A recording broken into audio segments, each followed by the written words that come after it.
School District and understand. So we're honored to have Dr. Karen here today. So tonight, rather, and at this point, this meeting is called to order. Roll call, please. Trustee here. Trustee Wilson. Here. Trustee Brooks. Present. Trustee Page. Trustee Brown. And Mayor Covington. Present. Please join me in the pledge of allegiance. I pledge allegiance to the flag of the United States of America and to the republic which stands one nation under God, indivisible, with liberty and justice for all. Thank you very much.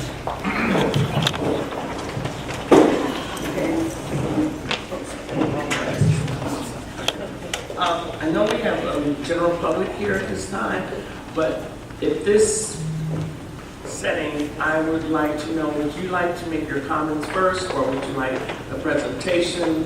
What comfortability would you like to have? Presentation. For the presentation, and then have questions? Okay, great. Okay, All right, and we'll start over here, if everybody can see. okay.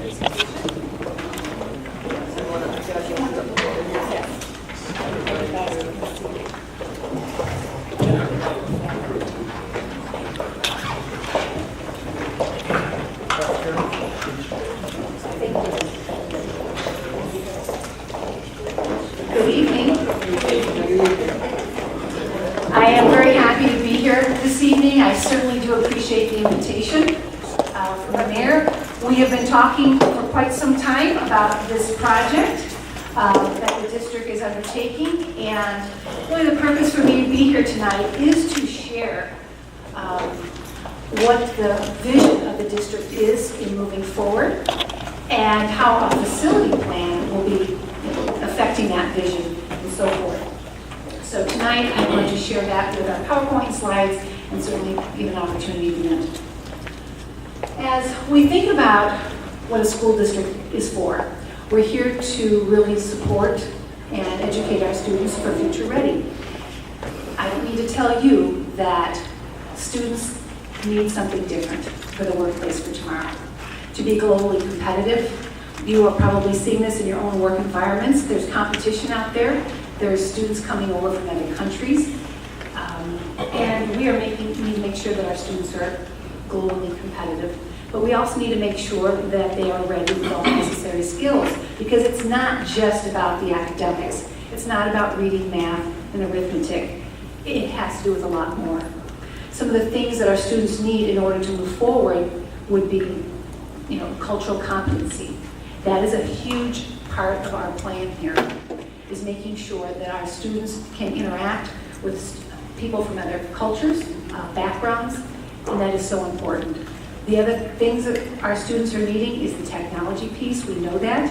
For any of you that have a little one, grandchild, or child at home, they are very competent on the computer. In fact, just the other day I was watching a 2.5-year-old buzzing around on their iPads, and they knew quite a bit. So the time they're even coming to our schools, they're very competent with the technology. So we've got to keep up with them. Not only keeping up with that, but making sure that we are giving them opportunities ahead. So preparing future ready, that is the real vision behind where we're moving forward. The facilities are just a building. They're only as good as our teachers. They're only as good as the instruction that's going on here. So when we talk about facilities, we could be talking, well, what town should we put them in? What should they look like? Those are all really important. But I do not want us to lose focus of really what the vision is. We've got to have our students be the focus of this and the vision to make sure that they're getting what they need in moving forward. So when we talk about future ready, this is what we're talking about. There are 7 components. The first component is putting in STEAM labs. You've all heard about STEM, science, technology, engineering, mathematics. Notice we put the A in for arts. Arts is extremely important. All of these are, there are jobs out there that our students need. So putting in a STEAM lab, what does that look like? What does that look like in a kindergarten to 2nd grade setting, a 3rd to 5th grade setting, high school?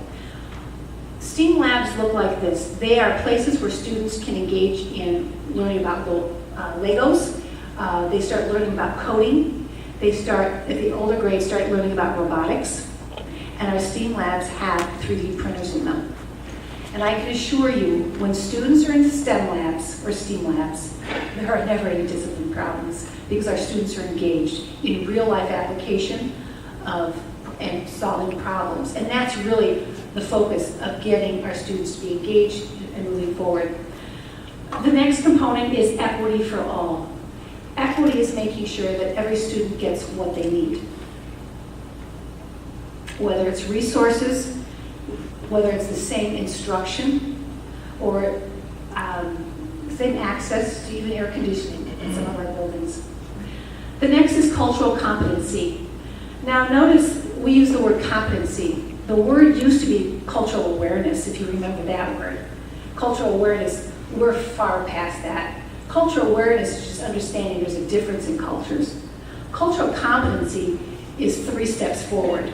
Cultural competency is not only understanding your own background and your own biases and your upbringing, but how does that impact how you relate with others from different? And then how are you sensitive to those cultures?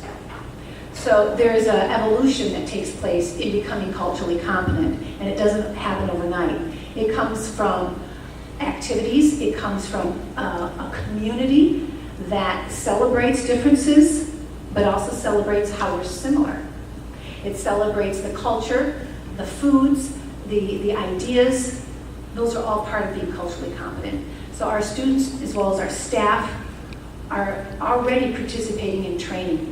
In fact, tomorrow, I'm going to be working with our administrative team, and we're going to be spending 2 hours talking about cultural competency. They're going to be doing their own cultural assessments. They're going to be doing assessments of their schools.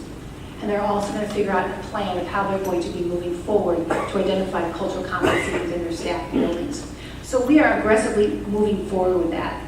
We've also hired a consultant in our district to help guide us in this process of becoming a very culturally competent district, because this focuses on cultural competencies with our practices as well as moving towards policy. So we are making this an integral part of our district and moving forward. Technology, we all know about the laptops, the computers. We have Chromebooks in our district. We've heard about personalized learning. We are moving more and more for every student to have a laptop that they are working, a Chromebook, where they're getting individualized instruction based on their needs. They're being differentiated for. They're working on projects. They're taking their laptops in the back of the room, in the corner, sitting on the floor, working with one another. But the piece that we're going to be adding is coding. Now, if any of you are working out in technology, you know that coding is the new international language. It's not Spanish, it's not Mandarin. Even though English is the international language of business, coding is actually the international language for all of us because that's what we all speak. It's a mathematical language. So we want to make sure our students are prepared to go out there and take any job. And it doesn't mean necessarily a job that is college, something that's a career. It may be a job that's a trade or vocational. In our district, we are going to be starting to focus in our high school particularly, not just focusing on jobs for colleges, but how are we preparing students for vocations, trade schools, getting them ready for employment. Because No Child Left Behind, as you remember that, is now ESSA. No Child Left Behind kept telling everybody, everybody's got to go to college, everybody's got to go to university, but that is not the case. There are a lot of wonderful jobs that our students have talents for within the trades, electrician, plumbing, you name it. But I will tell you what, in each of those jobs, they do need technology just as well. They need to be culturally competent. All these things that they will be touching on, whether they're in a trade school, university, 2-year college, they will be better prepared for taking these jobs, having exposure to each of these. Financial literacy. Now, you're not going to see very many districts that are really promoting financial literacy, but this is a component that our students need. Most of us, we learned how to balance our checkbooks the hard way. You either watched your parents, you heard about it, or you had to figure it out yourself. Our students today need to do more more than just balancing a checkbook or going to the grocery store to figure out, make sure they have enough money. Our students today are having to figure out what are they going to be doing for their retirement. If you're like me, I'm going to be retiring under TRS. I'm hoping it's available. They're beginning to change the system. Social Security, if you're underneath Social Security, you're hoping that it's going to be there. So how are we preparing our students to start thinking about, well, if it is not there, how do I start learning about the stock market? How am I start doing investments? Those are other things we have to start learning about. These are some things that we can start embedding within the curriculum, even with studying fractions. I did this with fourth graders, studying fractions, start looking at picking your stocks, and watching the stock market and looking at the pieces that are going up. So these are embedded pieces with financial literacy. Also looking at building entrepreneurs out there.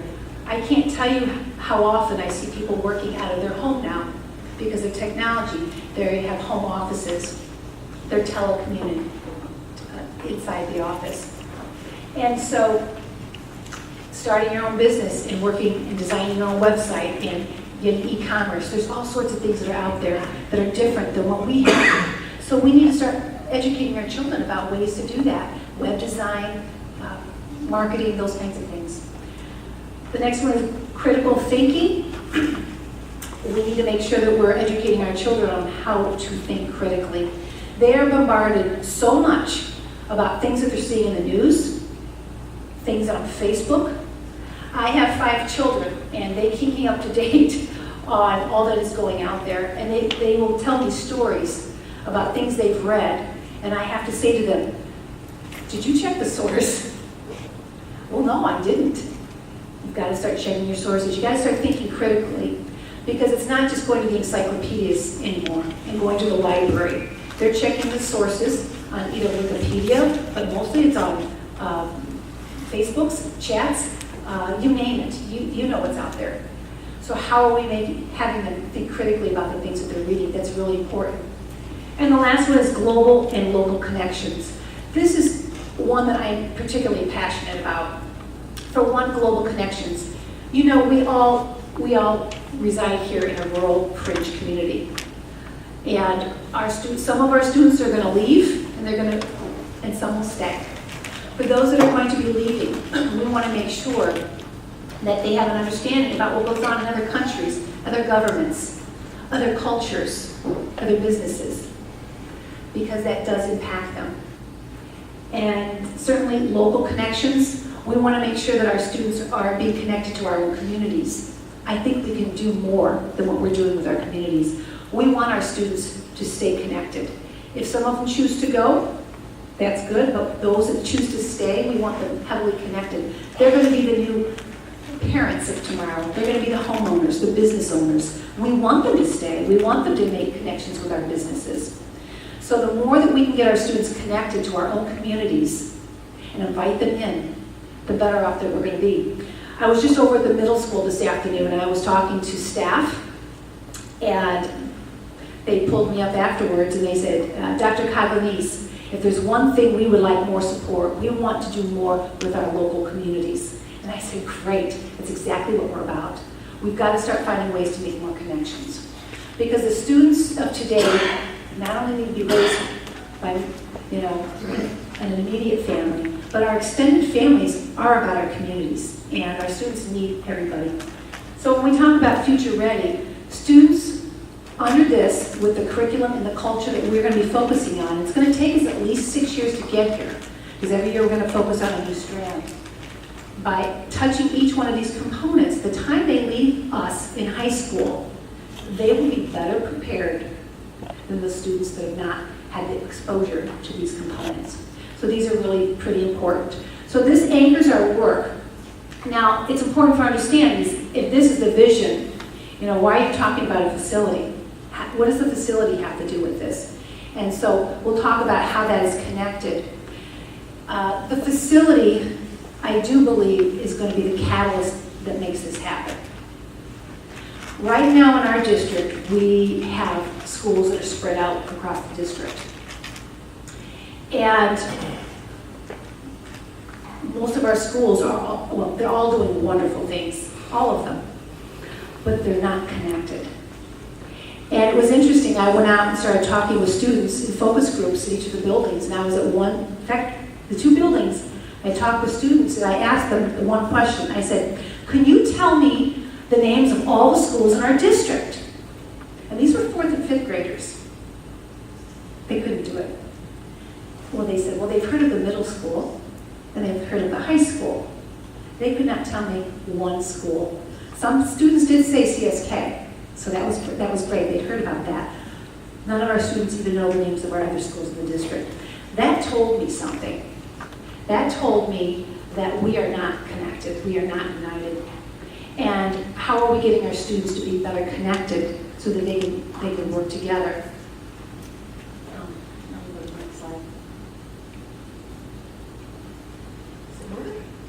Go to sleep.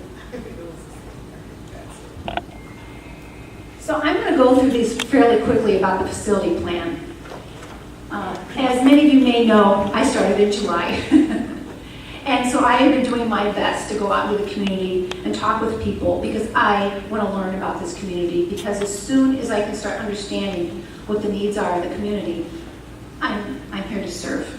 This is not about the Coglianese show. This is about me serving the community that I work for, and I'm a servant leader here. So it is very important that I hear the individual stories, the narratives that people share, because then as I go and work with the board and our staff, I want to make sure the voices are heard to make sure that we are moving our district forward for all of us together. So I'm going to take you on a little journey back a few years ago. If you follow what was going along in the district, back in 2013, this is the archives that I found. The district, as you know, has been around for quite a long time. I always tell everybody, my husband went to Balmoral School. He was a student here back in the late 70s and 80s, and he shares stories about it. And his mother was on the school board. So they tell me the context and the history of our school district. So our buildings none of them have ever had air. But as time has gone forward, the buildings have continued to deteriorate because buildings need to be kept up over time. So in 2013, former Superintendent John Rogers, if any of you remember him, he was here, was charged by the board to create a facilities plan. And he reached out to the communities and he asked people to participate. Maybe some of you were even on that. They came up with a facilities plan. In 2014, Dr. Cunningham was a superintendent that was hired, and his job was to carry on the work. So he took the recommendations of the previous committees, and they came up with the FMP 5+5 plan, and that was adopted by the board October 21st of that year. So moving on, in 2015, Superintendent Cunningham announced the district would be selling bonds. So what does selling bonds mean? Basically going out for money. Going out and taking out the loan to repair the buildings from the plan that was set. At that same time, groundbreaking at our middle school took place. They were going to start to do some construction. And also interesting, No Child Left Behind left. ESSA is in. Now, if any of you have been following ESSA, ESSA is Every Student Succeeds Act, and it's all about equity. Equity is what you're seeing coming through here. And that starts changing how we start looking at funding, what we're doing in schools, particularly. So the ESSA is really focusing on the equity piece in each of the areas. 2016, the grand opening takes place in September. 2017, the district had some administration changes at that time.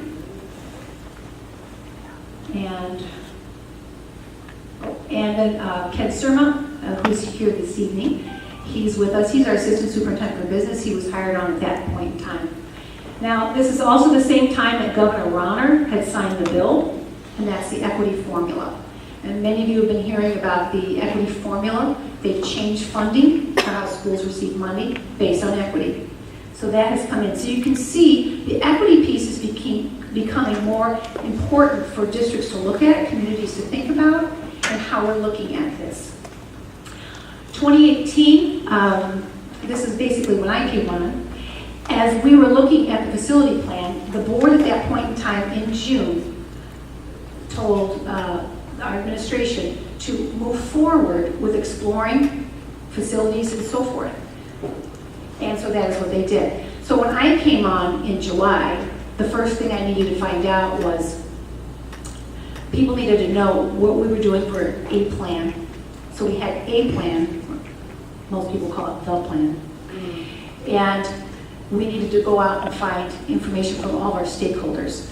So I was in my office working with our team, and we came up with all the external stakeholders, whether it was parent groups, mayors, trustees, every group that we could find. We talked as many as people we could find to start sharing what was going on with the facility plan and the vision. We also started looking at our internal stakeholders. We're having to talk with teachers, we're adding students, parents, PTOs. So we are out there talking to all groups of stakeholders because we need to find out what is important to each stakeholder group, because each stakeholder has a say and it will affect them, whatever we do. So the board needs to make sure that as we're looking at these plans, everybody's piece is reflected in the our plan, is what we're looking at the end of the day. So that is what we're focusing on now. And that is why I'm out here. I'm out here to share the facility plan, but more importantly, I'm here to hear your input. This is your opportunity to share what is important to you, what are the priorities. This is not easy work, let me tell you. We have a lot of challenges in our district. One of them is we have a deficit of $1.5 million deficit every single year. We have to do something about that. Because after time, you know that, doing the math, at some point, you can't kick the can down the road. We're going to have to either start reducing staff, reducing programs, reducing after-school athletics. And that is not where we want to go. So we're trying to head things off a little earlier by focusing on our financial pieces as well. So those challenges are just one piece of that. The other challenges that we are looking for in the district is we are trying to focus on equity. Equity is probably the number one piece that has to be looked at with this plan. Well, actually, it's the students, within the equity of our students. And again, we have to keep focused on what do our students need. Not what the parents need, not what the teachers need, what do our students need? Because that keeps the vision up there as we talk about what needs to be done. So as we start throwing around a lot of various ideas, and I'm listening to everybody, I keep saying, we've got to look back. Does this match what's best for our kids? And so that's the true test. It's the litmus test at the end of the day. Whatever plan we come up with, it has to match the litmus test of, is this going to be best for our students at the end of the day? So I'll talk a little bit about the evolution of the plan as it was. As you know, Health, Life, Safety is done from the Regional Office of Education. They come in and do a 10-year audit. They check out our facilities. They look for cords. They look for light bulbs. They look for all the things that you don't think about. Over time, they come in and they start adding a list of things that need to be done. As you can imagine, a district that's this old, the list is probably as long as my arm for each of the schools. If you own a house that's older, you probably can relate with this. The roof needs to go. You patch it for a little while until you find out that the leaks are just coming in faster. Perhaps you have other things, structural damage, foundation issues, the basement's leaking. It's all big stuff. And eventually you say, you know what? I can't keep patching it. I'm going to have to do something more significant. And that's kind of where we're at in the district. All of our buildings are old enough. We've been patching as best we can. Some of the things that have been let go, they've been let go too long. So we've got to figure out what to do with that. So 2014, again, this was the plan at that point in time. It was looking at new construction and renovation. So you can read these, but basically this is what the plan was at that point. It was closing Balmoral and Crete at that time. It was adding a 6th grade addition. It was demolishing the 6th grade center. That was all set to go. It was building a new elementary school. CSK was set for improvements at that time, along with Talala, Moni, high school and upgrading central office. So this is the plan that was done. Now, for a variety of reasons, the only thing that got done at that point in time was the sixth grade addition. So here we are now in 2018, we've got a few years down the road. We still have all those other problems. We've got to somehow address those. Now, here's the evolution of the plan and why it looks a little different than it did even with the 2014 plan. With the equity piece coming in and making sure that everybody's getting the same access to curriculum, resources, it got modified again. And the other piece that is overlaid here is this deficit that we're struggling with, over $1 million a year. So the consolidation you'll see on that with the elementary schools, consolidating and merging them, that's where that piece comes in there, and that's why it was different. It was merging them because it's very difficult to keep up with so many facilities. And a lot of districts will do grade centers. I've worked at many of them myself. And usually it is because of finances. I know people will ask me, what is the research that shows you that grade centers are better off than neighborhood schools? And I will tell you, I have not seen the research, and I'll tell you why I think there's no research out there. Who does research projects? Doctoral students and people making money, right? So they're not really that interested in doing research on those, so that I have found it very difficult to find research on there. There's other research that you can kind of do some correlations, but I haven't seen that. But in particularly, if you said to me, Dr. Coglianese, is this all about the money? Are all these schools being merged because it's about the dollar and making it? I'm going to say, in other districts, I would say maybe. In this district particularly, and this is my honest answer, I do believe in our district, because of some of the challenges that we have, I do believe grade centers is the best choice for our district because of a variety of things.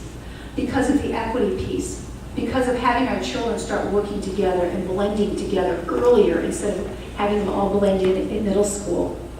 It's about the resources. It's about putting in the STEAM labs. These are the things that our students need in order to move forward. But there's a lot of there's pros and cons to all these decisions. So those are the pieces that we need to go out and get input from in making these choices. Okay. Now, taxpayers. Everyone wants to know, what does this mean for us? How is this going to impact our taxes? So, and I know you can't see this very well, so I'm going to tell you, this is on our website, and I do encourage you to go on and print it out. And I'll tell you what this is. Our financial advisors, we use them called PMA, we estimate that we're going to have $84 million out. So to structure that into a loan, and what does that mean for the taxpayer? They went ahead and ran these tables up until 2044, and they took the median household value for the 4 communities, and then they ran it down so that you can see what your taxes would be going up in each of these areas. And so on the far right, those are the ones that are elevated. So I would encourage you to go out and look at those to see what it looks like in yours. But basically what that is showing is in some years, your taxes are actually going down. In some years, it's going to go up as much as $2 and some change. So each one looks a little different. But the reason why people said, well, why is it that way? What we're able to do right now is we have loans out right now. We're almost done paying them off. When or if we go to borrow this money, we can restructure the debt and extend it out 20 years. So think about your car payment. You can pay cash for your car if you have the money, or you can do 3 years, or you can do 5 years. If you do the 5 years, you're paying a little bit more principal, right? And interest. If you do it shorter, you pay a little bit less. So for us to keep the payments down low for taxpayers, we could extend it out 20 years. And it will keep the taxes a little bit flat, so you're not going to see this volatile tax. Now, some people said, well, what if we borrowed just less money? What if we just did repairs instead of reconstruction? That is the tricky question. If we just borrowed that money and we could not restructure the money. So the taxes may be higher. So we're going to ask our PMA to run those numbers for people, because we're looking at all these variables, because I know it's important to you. So those are some things to think about. Now moving on to what does a future-ready environment look like? What are these schools going to look like? We are looking at a pre-K2 building clustered, and we're looking at a 3-5 clustered. And the 3-5 is going to be at Moni, who's adding on some classrooms. So it's all about natural light, open space seating, flexible grouping.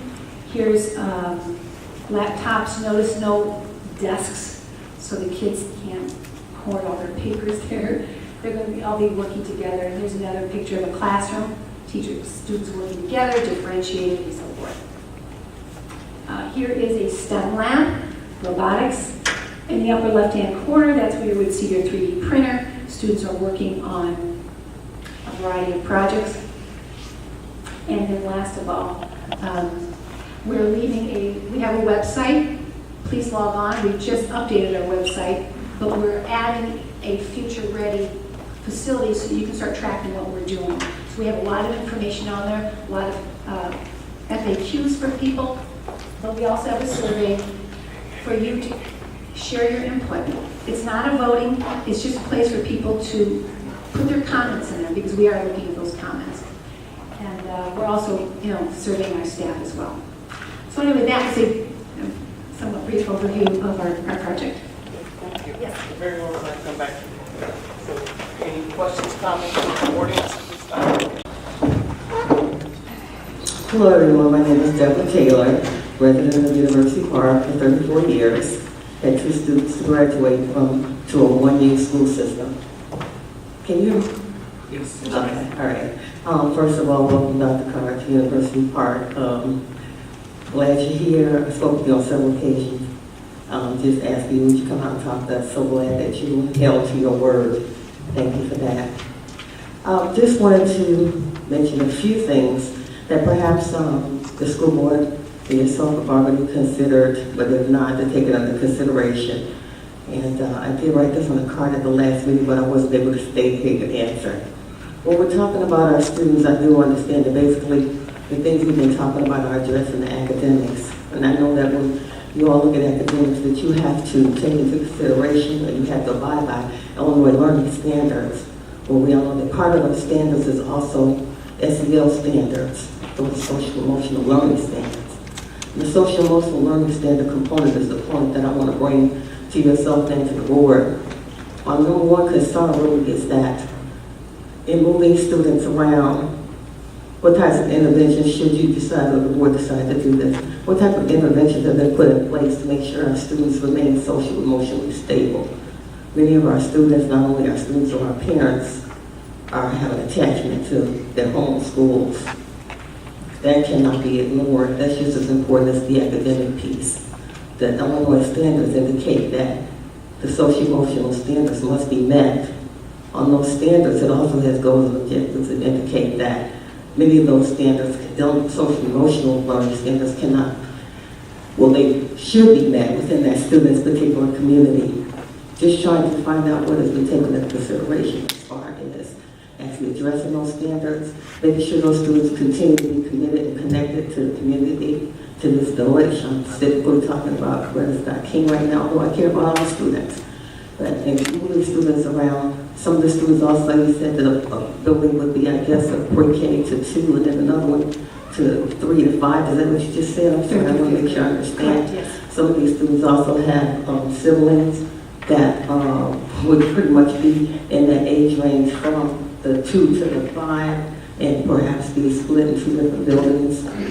This is a social-emotional issue, and I want to know what interventions are being put in place. I want to know how you guys intend to address the goals and objectives. Those are all excellent questions. As you know, with any plan, there's always pros and cons to each piece, and we've got to figure out how we're going to address each one. As far as a common question I've heard from many people that are thinking about a larger school is how are we going to get this sense of community in neighborhoods and smaller clusters in such a large space? Because typically people think that their children are going to be kind of lost in a large space. What the plan is in the initial design is to make sure that each of the grade levels is designed within small communities, teams of 4. So they will be in their own little section with the same teachers and exchange the same classes, much like they have right now in their home schools. So they would, again, be seeing just those teachers. As far as the social emotional pieces, I think our district does a good job in addressing those on a routine basis with our students and would still be applying those standards. The thoughts of moving with this IB, going to the other settings, there is a lot that has been done with the curriculum with the IB that is helping with social emotional pieces, and that will be weaved in as well. So again, there are some thoughts about that in designing these smaller communities. Now, as far as moving students from like a K2 and then they have to go to another building again with a 3-5, that is a change for students, and I recognize that. What we would be doing is making sure that we're providing transition time, just like our 5th graders moved to 6th grade, and just like our 8th graders moved to 9th grade. There's transition points where students are going over on little field trips, coming over and looking at the facilities and blending them in that way. So those would be some things that we would focus on setting up, and then also working with our classroom teachers with their innovative ideas of how to address those needs, as they see fit for the following years. Thank you. Hopefully our conversation and engagement with you guys will be ongoing. And I believe this won't be the last time you'll address this, so that as you move forward, if this process should move forward, that you'll continue to update us on specifics as far as that plan to make sure that social and emotional component is being addressed, and that those interventions are being put in place ahead of time. We're being proactive in that situation and not moving students and then trying to be reactive to their actions. Thank you. And I also wanted to mention, we are really focusing on the restorative justice piece. We already are doing that in our district, but we would like to spend more time on that. In particular, we are beginning to look at discipline in a different way. Discipline meaning if students, do something that is a poor choice, how are we making them accountable, but not disciplining them, but how are we re-educating them, and even connecting with our external communities to help support with that. So we're starting to look at things differently, and I think these models help facilitate those kinds of conversations where we didn't have that as effectively before. Thank you. I look forward to more details and more Thank you for your specifics input. I about your appreciate it. plan. Thank you. Anyone else from the audience?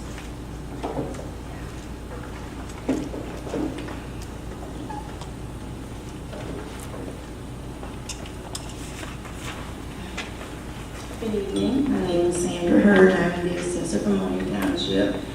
And I have several questions in relation to the presentation and just in general about decisions that were made to go with the plan, the facility plan that's currently in place. When the parts of the future, that was the first slide, I was just wondering, were any of those already in place? Are these all new things that you're planning to implement, or any of these, going to be revised or improved upon? I just wanted to know, because it does a long list, and I'm just wondering why we didn't have something that represented some of these things already. Well, the beauty behind what's going on in the district is we have flex of that throughout the district. Okay. We do not have financial literacy, that is new. Okay. The cultural competency, we've not taken on yet. So the things that we have started, we have STEAM labs. I was just at the middle school today, we have those pieces. We do have restorative practices going on in the district. So we have a lot of these things out there, but they're scattered. So what this vision does is it pulls them all together into a package, if you will, that helps us to be more focused and intentional about putting these into place. So I would say that to put all these pieces into place is a 6-year proposal. Each year we need to take a look at what we're going to phase in.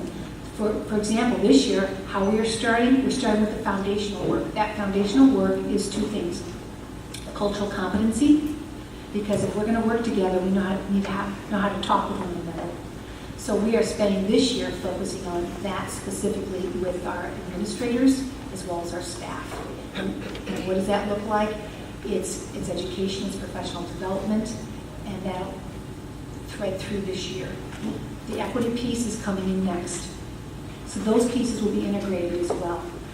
These other pieces that we'll have to decide as a district with input, what we're going to focus on next, what's the most important piece. But right now this year, we are starting to have our staff work together. They have been in other parts of the district. They do get together for curriculum work and so forth, but a lot of times our teachers are not afforded the opportunity to go into other classrooms at the same grade level to see other teachers. So this year, we are focusing on giving the opportunity for teachers to go in and observe CSK teachers, going in and looking at other teachers that teach either second grade or third grade, to start getting them working with one another. Our administrators are doing the same thing. We are now partnering with administrators to start doing building walks in other buildings, to start looking in other classrooms. So we're starting this blending and this work for collaboration so that we can start doing the work more effectively together. Okay, I understand that is necessary for the faculty, but when you made the statement that you thought that the facilities would be the catalyst for bringing the students together, I know physically it puts them in the same place, but I think the kind of thing that you're talking about, the administration and the staff would be doing, could happen without them being in one common building. So that was my first point on that.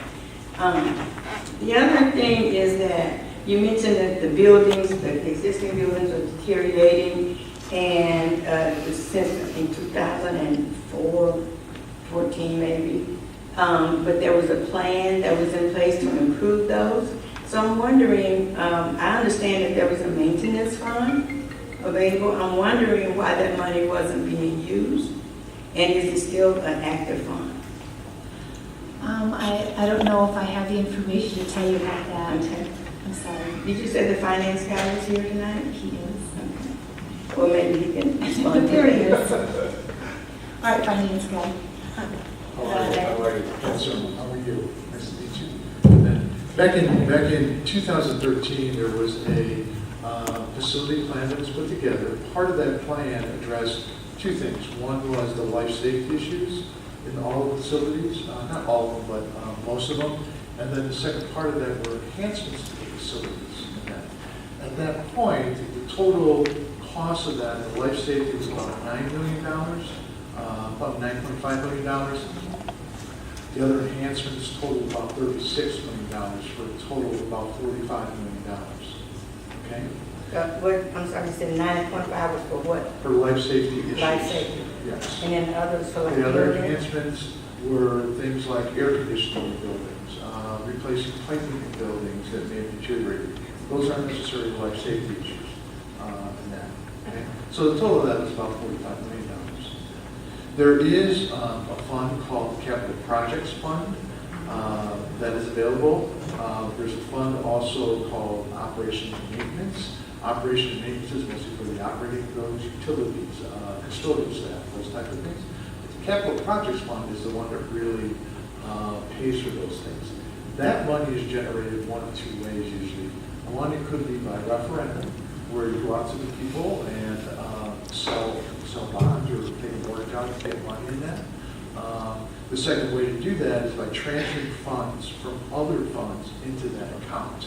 And that, so basically, I could take money from, let's say, our educational account and move that over there. Because we're running a deficit, we don't have the ability to do that. And at that time, they put a plan together to solve all those issues, about a 5-year plan, but the resources and the financial resources weren't available at that time. There are a number of reasons for that. I think one has to do with the state and their not funding categoricals and all of that stuff. Okay, does that help a little bit? Yes, and one more question for him. Sure. With the repairs of being like 45 million, what is the amount for the purchase that you're expecting? Was it? The plan right now is $84.5 million. Okay, and there's not any amount for like close to 200,000, because that's what. You mean 200 million? Uh-huh. Well, so here's the thing to talk about it now. The principal amount is $84.5 million. Okay. So that means that's the amount that we can use for construction. The other thing. Oh, I can do that, it's up to the board. Somebody can show, No problem. give, sure, Mike. Thank you. Sure, excuse me, yeah. Oh, you got one there? All right, great.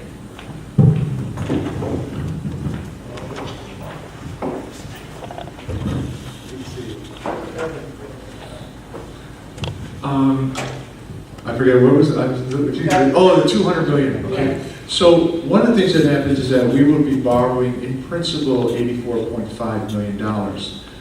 With school finance, you can only take out a loan for 20 years. Like in a regular mortgage that we have on our houses, you can do that for 30 years. With school finance, only 20 years. So when you pay back, you have interest to pay back also when you pay back your principal.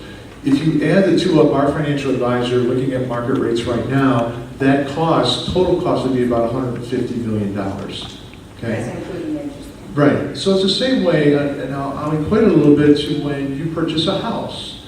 You know, the numbers aren't the same, but again, if I purchase a house at $150,000, that's really not what I pay for that, and we start adding interest and all of that stuff. So the actual total cost is $150 million with interest. However, the principal on that is 84.5. That's what we would spend on construction.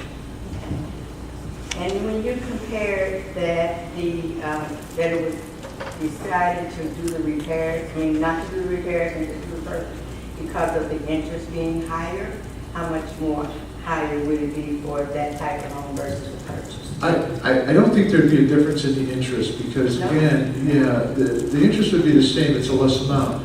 The thing you have to remember about the $45 million is none of that includes programming in the schools. So that does not include things like STEAM labs or anything else that we would need in those. It's really to get the whole systems up. The issue you have, though, is that you're still working with a deteriorating building. There's still some things that are deteriorating in those buildings and that. So, there's a couple of things that I'm going to go into, but, do you repair those buildings, still have older buildings, or is it best to do new buildings with a new vision? Okay, so the same interest rate. It'll be the same interest rate, yes. Right, and also, of course, I wanted to speak about, closing the schools, the high-rated schools like CSK, but some of the others that are neighborhood schools. I think that the community feels like they should have had some more input on that, and that how it's impacting them. I know when you're at the board or in the administration looking at it in one direction, but I know that the community is feeling like that their needs and what they're expecting for their community is not really being, looked at or considered. So, of course, I would advocate that it doesn't get closed. And then my last thing, since I am the assessor, I always advocate or talk about whatever expenses that taxing bodies, village, schools, whatever they incur, that it does impact the taxpayers. We are a relatively small community. I know you got Money Township, you got Creek Township. What other township do you have in 201-U? Well, Park, would you mean like Cook? Now, the Park Force is in Money Township. Yeah. Rich Township. Rich Township is part, okay. It just, to me, because I see all of this, that the impact on the taxpayers is really heavy. It's really heavy. And I think we should not take lightly decisions to add extra expenditures when there may be another route that we could take. Just from looking at the impact on how it weighs the burden, the shoulders down of every taxpayer. That I have in my heart, but not just because I hear them and I see them all the time. I'm a taxpayer too, and I'm also, as far as I'm concerned, a fiscal conservative. I really advocate that we figure out ways to not have the expense that we have, because it's really going to be devastating. I believe. I know that it might not be something that you all think about, but the taxpayers in each of these homes are getting really hit hard, and we need to not do that just on the whim, or just because that's what we want to do. Thank you. Is there anyone else?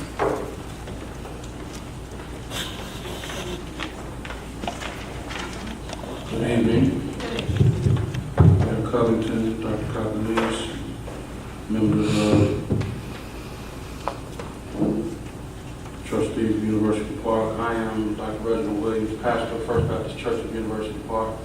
I rise on behalf of students in my church, one of which is here tonight. Janaya Coates, Michaela Dortch, who are current members and current students at Coretta Scott King School.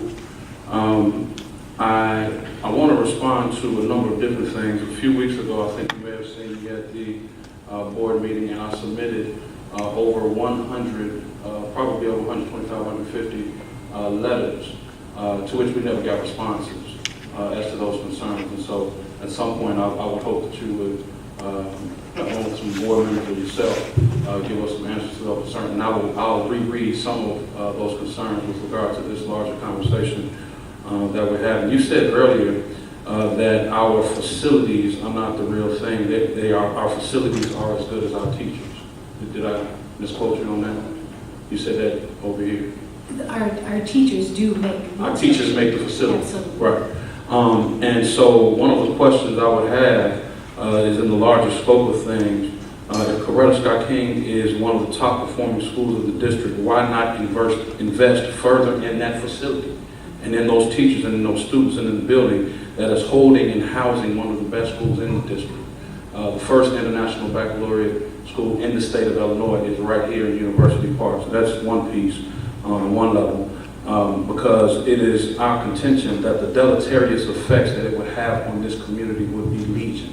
And that's not just with regard to the equity of the students, that's also with regard to property values, that's also with regard to the things that communities and people look for when they look for pieces in communities. All right, they look for good schools, they look for resources, they look for all of those things.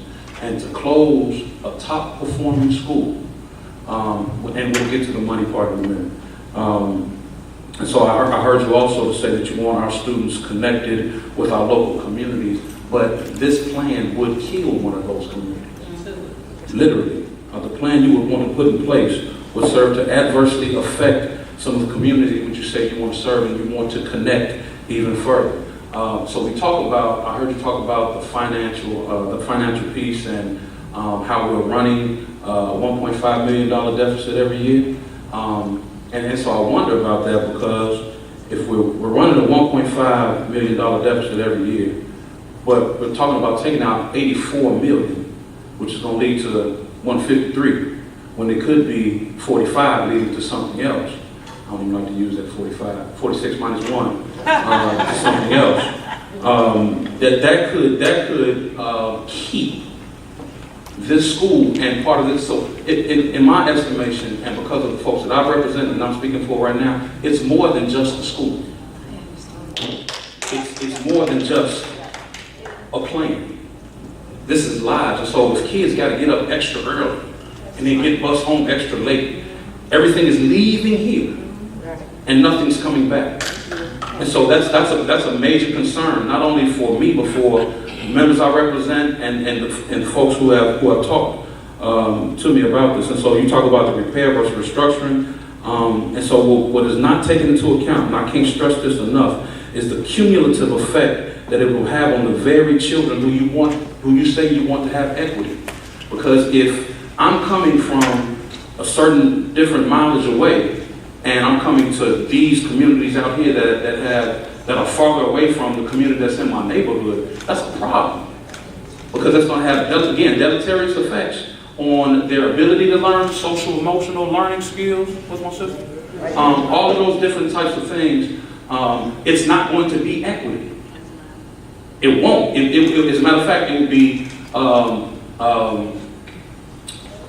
further inequity. There's another word I want to use, but it didn't come to me right now. And so I want you all to hear and see not just the numbers, but the faces and the lives that this is going to affect.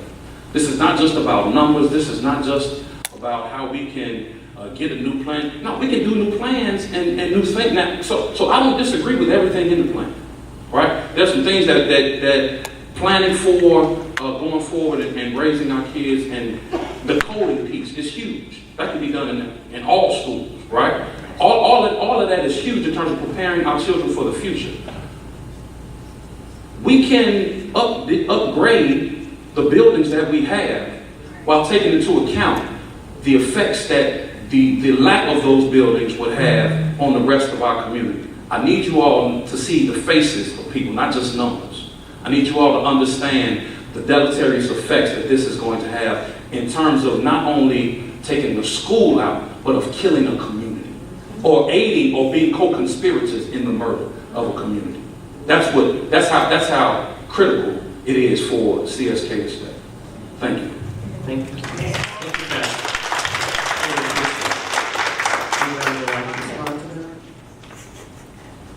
I'm sorry, I'm walking away. You had about 9 questions. Yeah, I did. If I had written them down, I would have answered all of them, but I want to certainly address and say, the district is listening to what the communities are saying, and we are not taking this lightly. This is hard work because we have, I call them problem statements. We have so many issues that we have to address, and to come up with whatever plan we come up with to try to fix all of these. It's going to fix some things, but not everything. And so we have to prioritize which of these is the priority. And we need to hear from the communities to figure out, Coretta Scott King versus, some of these other buildings. These are all really important questions. So, go ahead. So one piece with that then, if we're trying to prioritize based on what we hear from the community, why not put that to a referendum and let the community speak? Yes, okay. The only thing I can say about the plan is that the referendum would be about the money, not necessarily about the plan of how.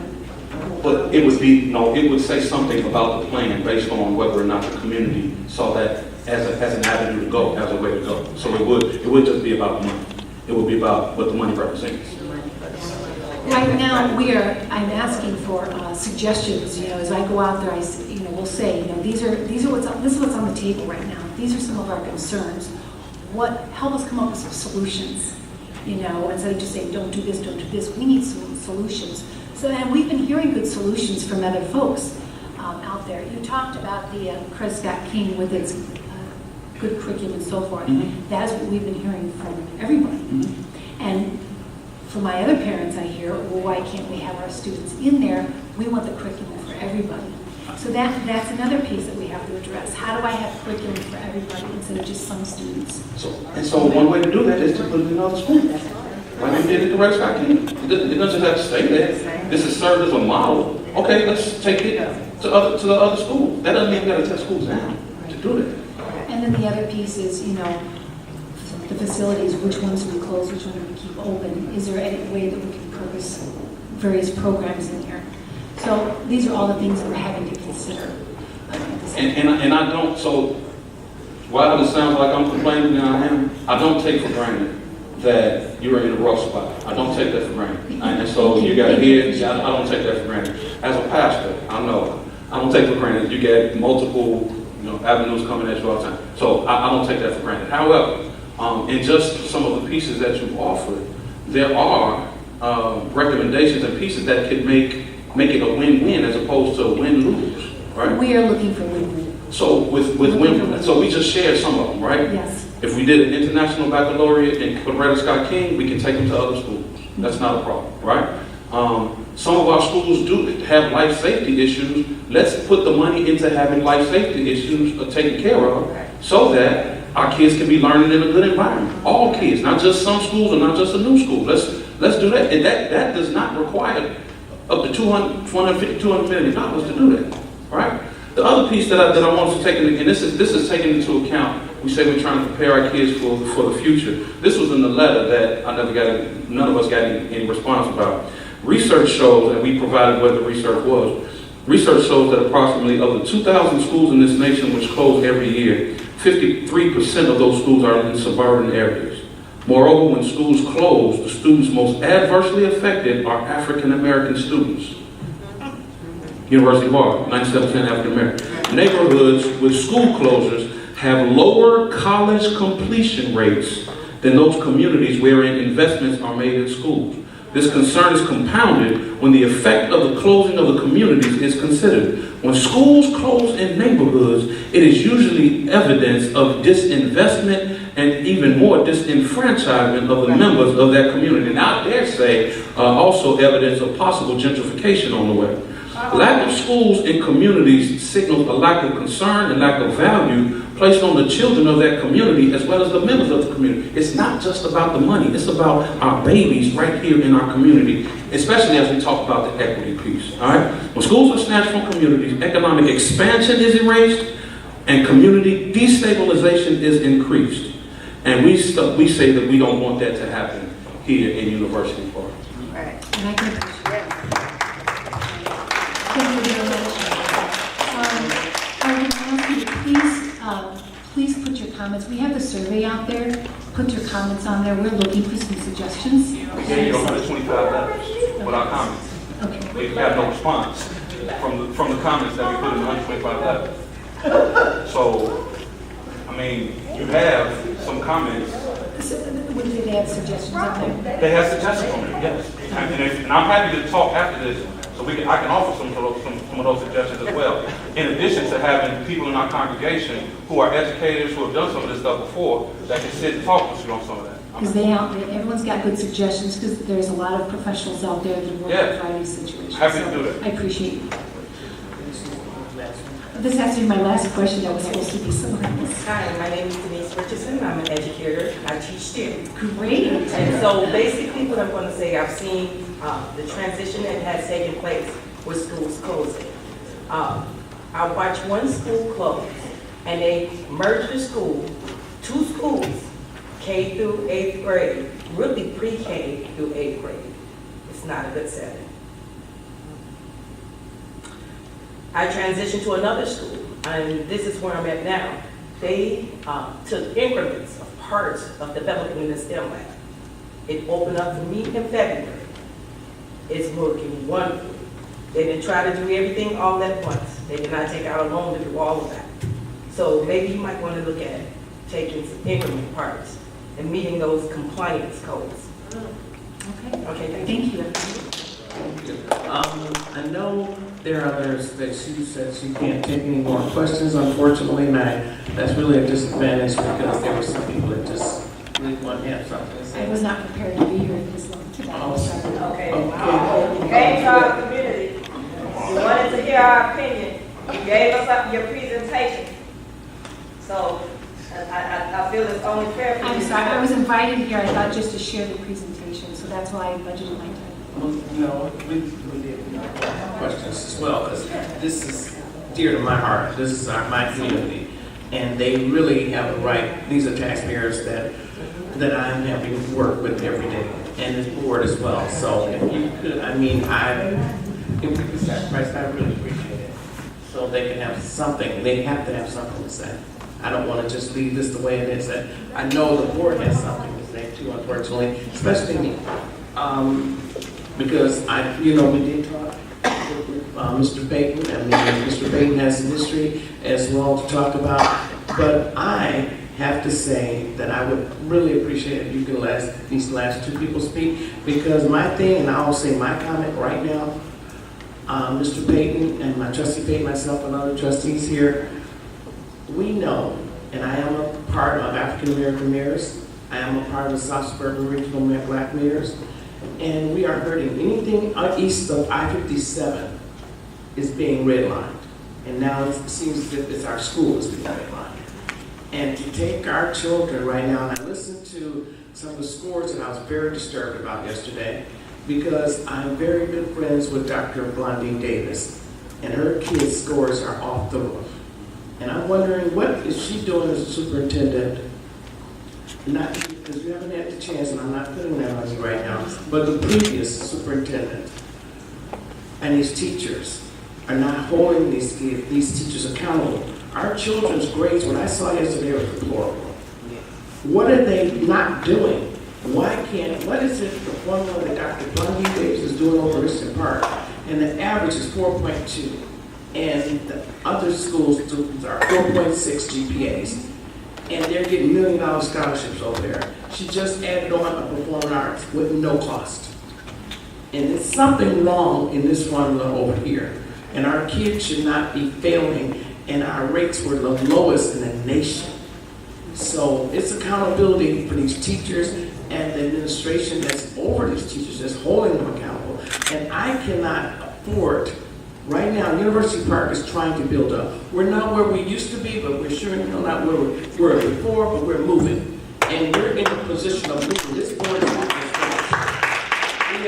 We're the largest industrial park in the state of Illinois.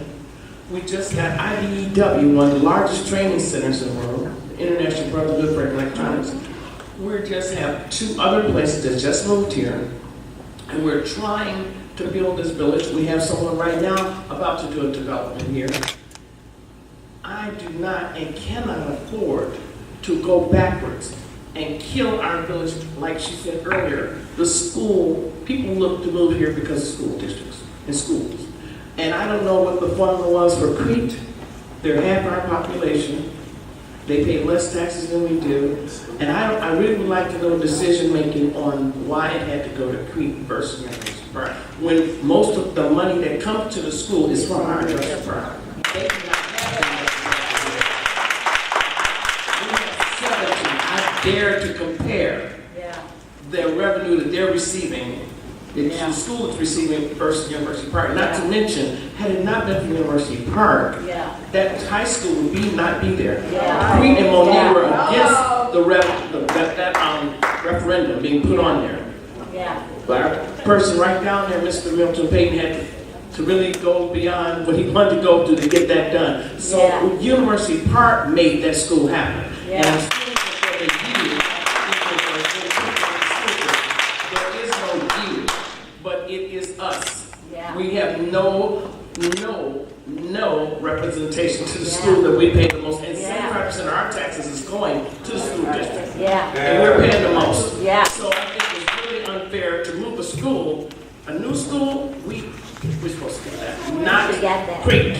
That's something I've totally heard about, and I will not understand. I am in technology, and all the years, that school's been down. My grandson was in that school, my son was in the school, he's 44 years old. And they didn't do anything, and now it's a bump. Not putting on you, I don't know why. It's been so long, no one's made a decision for that not to happen, but we are owed that, not Crete. Nothing against Crete, they don't deserve it, nor does Monique. And as soon as the school got up, the new high school, the sign came up, Crete Monique, right by the school. And I'm trying to get a grant so our children, after the buses leave, our children don't walk in the street. But I can't get an agreement to even get that done. A back-to-school grant with the CBGU grants. And there's been issues, such as the little boy with the hood, with the gun, saying that, we're coming in the neighborhood soon. That's horrible. But that, too, was an issue. We want to deal with that right now. But my thing is here, I cannot promote my village with a school leaving, and especially with a school of that rating. Those babies deserve that. The mothers have beautiful property time with their family. When she walks, one mother told me, when she walks her child to school, that's quality time that she can walk her kid to Crete. I mean, Coretta Scott King, I hate that acronym. But to say the school out, we deserve it, we need it. And we don't want to get nasty about it. We shouldn't have to. It's just a fact that it should stay here. We have land, build a new school. That's what Trustee Payton suggested. Build a new one, build it here. In the meantime, improvise, do what you have to do with that school until it's built. But build it in University Park.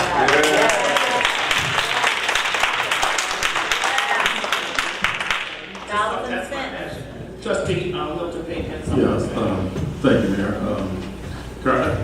I wonder if, since you have to leave, if we could have another meeting, a joint meeting with the school board and our board and the other, political entities, if they so choose, so that everything can be discussed and everyone hears the same ideas. Because I have some ideas also. The mayor mentioned one of them. I'm not hooked on a building, and we had a discussion with the superintendent and suggested that we proposed that we build a new Coretta Scott King that would be built around the STEAM concept as well, in an area near the train station where we could then see some development. We have somebody that wants to develop there, and there's 80 acres over there that could be developed. And what that will do, something like that will do, will also raise revenue for the school district. Because what we were looking at least on the village portions, just for the initial development was proposed after the bonds were paid off, was going to be like $1 million a year. So if that were more fully developed, another 40 acres, the school district would probably, since you received the lion's share anyway, you'd probably realize about $2 million. In addition to that, and again, we don't have time to go into all of this, is that some of the TIFs now are expiring, and so there's a lot of revenue that will start flowing to not only the village, but the school district. So I haven't seen the analysis, that you guys performed. I see the projections as far as EAV and what the impact on the taxes and so forth, but I'm not sure that they factored in in a comprehensive financial plan the additional TIF revenues that would come in to help solve the problem. And as was mentioned by Reverend Williams and the mayor, to not have something like that in University Park is not only a slap on the community, but it is something that's going to cause our property values to decline, which is going to further compound the problem, the financial problem. So if the school district needs a transition, and we agreed to, and you know what, we've been through this with the last referendum that we held. It was mentioned that the school, the only reason that the bond issue referendum passed was because of University Park overwhelmingly supporting it. And that's why Monee Elementary was built. That was part of the political accommodation. Because, and look what's happened around that school. All of the housing is built. And so Monee then benefits financially. What I don't want to see, to be quite frank with you, is to keep the old building and just put a Band-Aid on it. I want to see a new school. That's right. Because 10 years from now, you're going to say, everybody else got a new school and we don't. Why is that, right?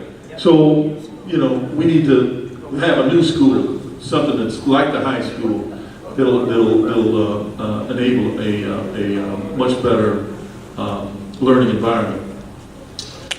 Historically, the village had to fight the school district. When I first got on the board, it had been 10 years of litigation because they closed schools down here at University Park. And I don't even know if you can close it without the people involved agreeing to it. Because of the consent decree, it went all the way up to the appeals court. And the tragic thing about it is the school, this is what I'm told, the school district spent about $2 million and University Park spent about $1 million just in legal fees to battle that thing. And University Park paid more of it because we're paying the school district's portion as well, a good portion of it. So rather than go through all of these hard feelings and so forth, I think we can really develop a win-win situation. The other thing that kind of bothers me is that we're proposing to do the grade center piece, which I know you favor, but there's no research to support that works. But we know neighborhood schools work, and it's not only the pride, but also, particularly if the curriculum is developed, and part of the thinking on the International Baccalaureate program is that we would start with Coretta Scott King and then move it throughout the whole district. And that's what we should be doing. So it's not the building, it's what goes on in the building. And don't be fooled by just saying it's just Coretta Scott King.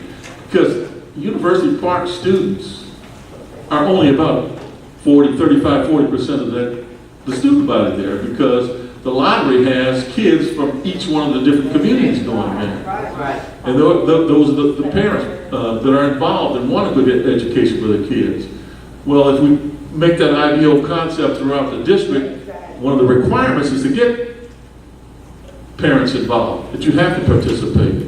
And we need to work on that, In addition to that, as I think I mentioned in our meeting, was that we at one time had what was called the Lincoln Baldrige Initiative, which is the total quality management in the educational system in the state of Illinois.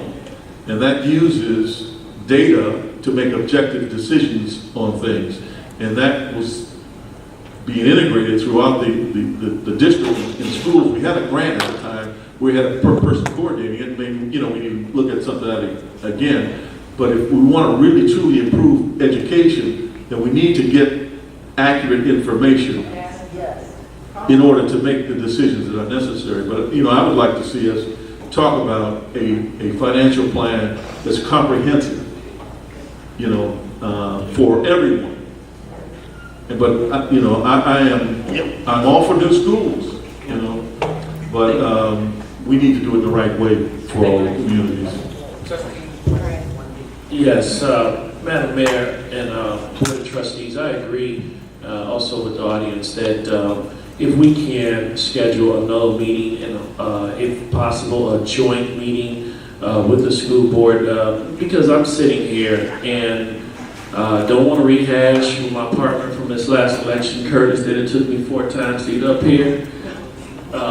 But I will say that one of the reasons that I can say over the years, the one problem I have is that I noticed that even now, and by the end of my term, and Trustee Payton is correct, that the tax rate for the residents is going down because the money is in order here. We have the ship is in order, is sailing.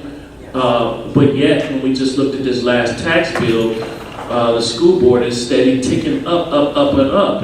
And it's really hurting our residents, it's hurting the revenue that's supposed to come back to this village. And the one question I want to have, Madam Mayor, is who in the hell was the school board at that time that came up with this idea that the school should be closed down? I want to ask those questions because at this point, I just don't think that whoever it is and who's okay in this plan don't realize how bad it is actually hurting this village. And it's actually putting us in a situation where us as trustees, we have to, again, it affects us to the point financially that our village managers probably wrecking his brain when it comes to revenue coming into the village. So if we can do that, Madam Mayor, because I certainly will have 1,001 questions if it can be. And as my mother says, face your accusers, not through no text messages, not through no emails, and not through no internet. I want to see it face to face. Thank you, Mayor, for this opportunity for coming in tonight. Thank you. For our continued conversations. Thanks, everybody. Thank you. So we will be scheduling a meeting, but still, we still have something to say, although they may be leaving. Dr. Conglianese, I really wish you would stay just 5 more minutes. You know I'm available in my office anytime if you have some specific questions. Okay, I do want to reiterate everything that everybody said. I also want, my name is Cynthia Hudson, I'm a University Park resident. I also want to let you know that, once again, I was a plaintiff in that first lawsuit, and I truly will be a plaintiff in the second one. You don't want me going in front of a judge for the second time for the same reason, in the same district, in the same community, but this time around you're adding another community. So that would be 2 communities, the 2 African American communities that the fatal 5 school board members, the 5 Caucasian school board members are trying to dismantle. They're trying to tear up the 2 African American communities, University Park, by tearing down and closing Coretta Scott King. The second community is Park Forest, Talila. They want to close that school. They want to tear down the 2, in my opinion, it would be tearing down the 2 African American communities as well as building up the 2 white communities, Creek and O'Neill. Their tax dollars, their property values will go up, will skyrise. So their property values will go up while ours will plummet. Because nobody will buy a home in these communities ever again if you don't have a school. So we need to fight, and we need to fight hard. So I advise you to go home, call your neighbors, knock on their doors, ask them why weren't they here at this meeting, supporting their community, supporting their schools, supporting their children. I don't have any children in the school district anymore, but I had 2 kids, 2 grandkids go through these schools in this community. When I say I don't have, I changed that. I don't have any biological children. But all of the children of color are my babies. They are my children, and I will fight till the end for all of our babies. So, I just want to let you all know, pay attention to the numbers, because they lied to you. They said 84 million, but it's really going to be closer to 200 million. 200 million. Thank you. Mr. Rice, do you want to come on? Thank you, Ms. Hines. Your comments, and I thank you for last night as well. There was a school meeting in Coretta Scott King. We were there last evening as well. I've been going to the school meetings and school boards forever, and I will not stop going there. And I'm always in attendance representing my village at University Park. Before I was a trustee, before I was a mayor, I'm devoted, and I will stay like that. Mr. Rice. Real quick, Can I just with the mention, TIF, Mr. Sherman is here, I've asked him to stay at the meeting. Okay. Would you mind coming back to the podium, Mr. Rice? Do you have, no, Mr. Rice. I know. To the platform. Mr. Rice.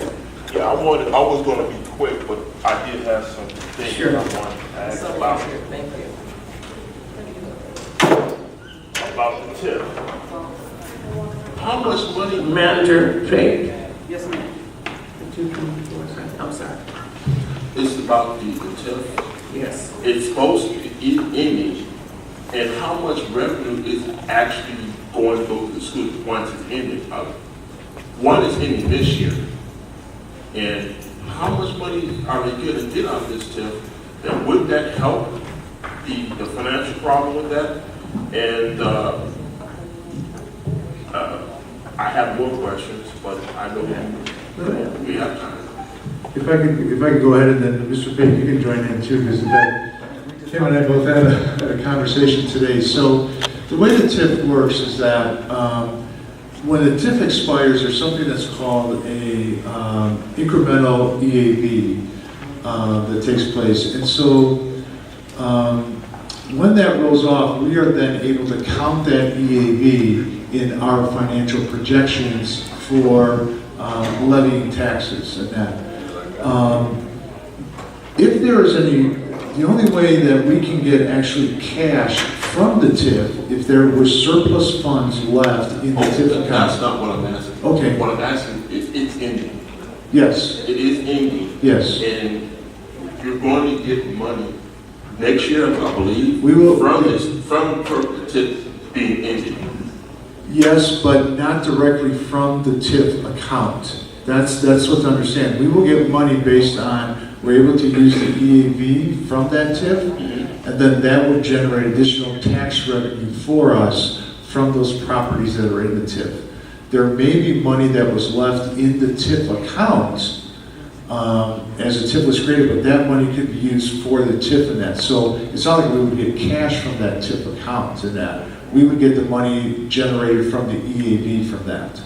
Okay, that's my point. Okay. Is how much money are you getting? Once it's over, how much money are you getting from that? So if the EAV, again, let's just say the EAV off of that is about $5 million and that, you have to multiply the tax rate by that. So if the tax rate is about 9%, or our tax rate for the school is about 8%, I think. So it's about $400,000 for the year. Okay, so that helps your debt. It does, yes it does. And correct me if I'm wrong. Once that one's over, that was ending this year. The other one is ending in 2019. So you're getting some more money. We may. Again, I'm not sure when they're ending, but I'll trust you that from what you're saying, yes. Okay, so you're going to get more revenue from University Park for the school district. Right. My next question was for the superintendent, but she's not here, but I'll just put it out there. I know that for my daughter graduating class of 2015, there were at least 10 kids who came from CSK who went to major colleges. Okay? I don't want that to be, it may have been better than that because I'm only dealing with the kids that I know. Okay? I don't want that to end. I think the IBL program was great, and I don't want that to end. There was so much that was beneficial for the students from the IBL program. And my last one was, again, wasn't for you, was for the board, was for the superintendent,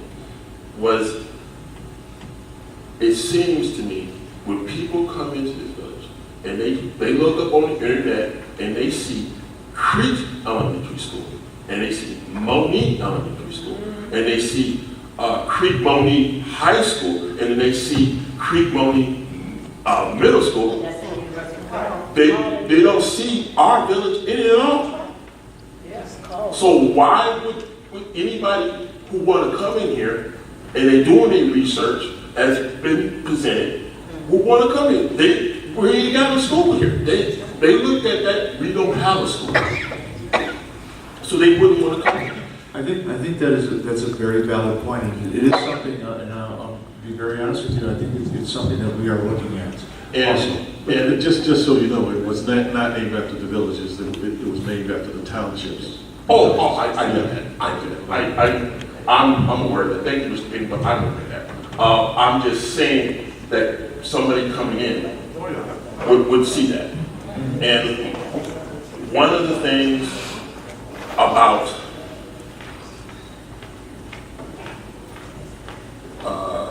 going through my notes here is you are closing, which Cynthia and everybody else brought up about these primary African Americans. This, to me, this is Trumpism at its worst. This is Trumpism. Trumpism is racism. Say the same. It's the same thing. It's the same thing. It's just a new version of racism. This is Trumpism. They're literally, as Cynthia said, and a lot of people said, they're destroying our community. And they're doing it on purpose. I think when they came up with this plan, I was part of that 2013 plan. I'm the one who said, hey, I understand that Creek needed a new school. That school is in very, very bad shape. So we said, okay, you can build that school there, all right? But if we're going to build a new school, you're going to have to improve the other schools. That was the deal that we had made there. And then all of a sudden, it goes out the window when the new board comes in. Now, me personally, the 5-member board, I really don't want to talk to them. My biggest thing is, I would like to know, as far as the district, territories, because I would like to try to get rid of them. Okay? And for Mr. Payton, some of these people who want the board to come here, you have a couple of people on that board who are very not minority pleasant. You have a couple of them on there who, one in particular, who is very bad. And I particularly, his wording and the way he does things is, to me, offensive. And things that he said has been offensive to me, personally. And that's pretty much about it. Like I said, most of the things I had to say was for the superintendent, and it wasn't for you. Thank you, Mr. Price. I appreciate you all's time.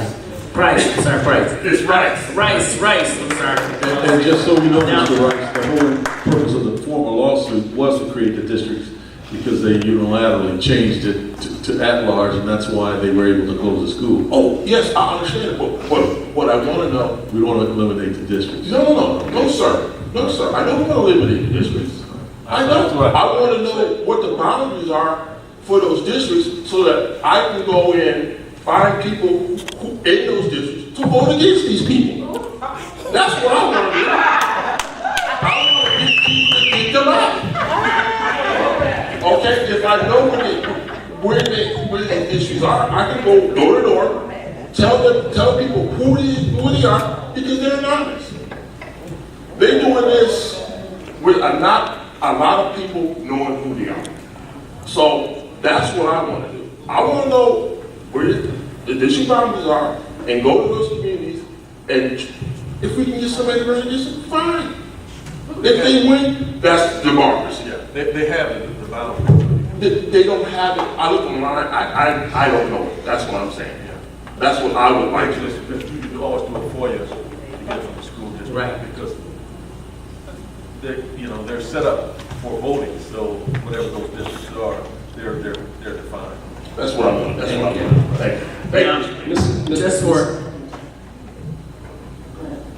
Mr. Rice, we've been friends for many, many years. I've been in this district for 24 years, and we sat on several boards at the high school, and we were able to restructure the district so they can fit Monique's bill.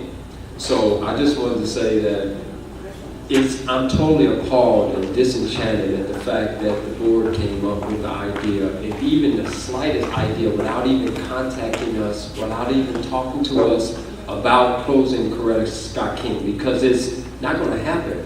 It's not.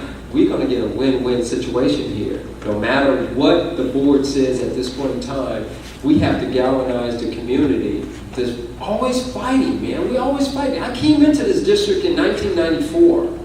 And the old middle school itself was closed.